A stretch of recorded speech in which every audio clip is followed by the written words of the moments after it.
नमस्कार किसान भाइयों, एमडी किसान पॉइंट यूट्यूब चैनल में आपका स्वागत है। किसान भाइयों, आने वाले दिनों में धान के भाव में कितनी तेजी बनेगी, धान के निर्यात को लेकर स्थिति क्या है, इस पर करेंगे चर्चा। किसान भाइयों, हाल फिलहाल की बात करें तो बासमती का निर्यात अच्छी खासी मात्रा में जारी था, लेकिन पश्चिम एशिया में बढ़ते तनाव युद्ध की वजह से बासमती चावल का निर्यात संकट में आता दिखाई दे रहा है। यहाँ किसान भाइयों, आपको बता दें कि पश्चिम एशिया देशों में बढ़ते तनाव की वजह से जो बासमती चावल के ऑर्डर है उस पर फिलहाल ब्रेक लग गया है।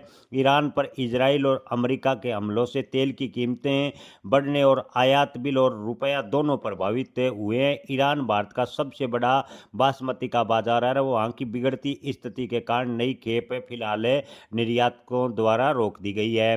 किसान भाइयों, आपको बता दें कि ईरान पर इजराइल और अमेरिका के हमलों से ईरानी ऑयल फील्ड्स पर संभावित खतरे ने पश्चिमी एशिया में तनाव बढ़ा दिया है। ईरान ने भी जवाबी कार्रवाई शुरू कर दी है, जिससे जो बासमती चावल के निर्यात के साथ साथ अन्य वस्तुओं का निर्यात भी काफ़ी प्रभावित हुआ है।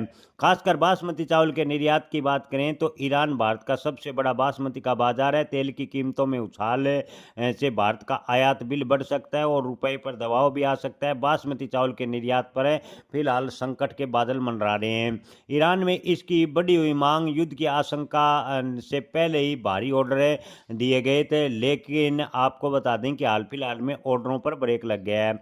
तनाव बढ़ने से अंतर्राष्ट्रीय बाजार में कच्चे तेल की कीमतों में जबरदस्त तेजी देखने को मिली है। भारत अपनी ऊर्जा जरूरतों का बड़ा हिस्सा ईरान से आयात करता है, इसलिए तेल महंगा होने का कारण भी महंगाई, परिवहन लागत और निर्यात प्रतिस्पर्धा पर पड़ेगा। यदि हालात लंबे समय तक बिगड़ते हैं तो भारत के कृषि क्षेत्र को बड़ा झटका लगेगा।